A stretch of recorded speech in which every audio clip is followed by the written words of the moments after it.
men lead relationships. The ones women lead are the ones in which the man is weak and the woman settles to shreds. But that's not my point here. My point really is that you should not, as a woman, walk into a relationship hoping that you will change a man. You won't.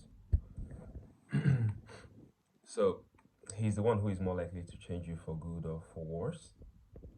So you need to be very critical of your choices and vet men very well. Okay? If there are non-negotiables that you see in him, walk away early before you get so emotionally committed that you become delusional with hope. Also, money is important, very important in relationships, but it shouldn't be what drives your choices. That is different from what modern women and modern people generally would teach you. But it's true. A lot of people make if what modern people teach about relationships, or the modern model rather of relationships is so accurate and true, then why do we have the worst outcomes in relationships and marriages now? Why do we have the highest divorce rates ever?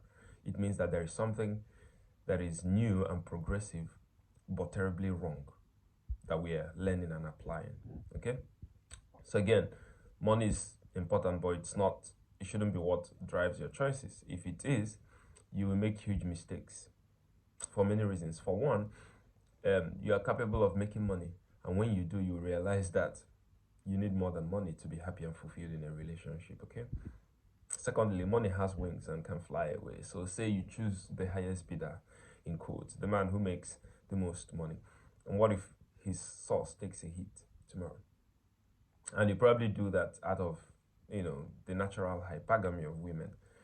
And say you choose a man who makes way more than you, but has serious red flags that you would otherwise not accept, but you give him a pass because of money, right?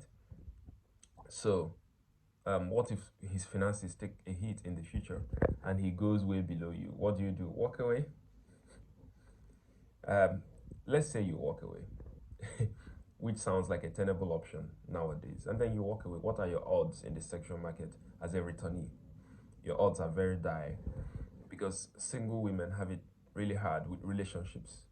They don't have it hard with finding men generally, especially men who want sex, but they find it really difficult finding actual relationships. They don't, because it's difficult to piece things together and know who wants a relationship from who wants just sex and romance. It's difficult for men to figure that out. For women rather to figure that out about men. So um, money is important, yes. Should be there, yes, but should not be the primary element that determines your choices. Please, ladies, this is so important. So back to the point. Please vet well. Don't tolerate too much rubbish from men in hopes that they are going to change. They are going to lead that relationship. They are going to be the captain of that relationship. They are going to call the shots most of the time. So your chances of changing someone you are not leading is really small. Your chances of changing someone you are leading and influencing more than they are influencing you is quite high. So if you don't choose a competent, good man, um, you'll be under bad influence. I hope that makes sense, really.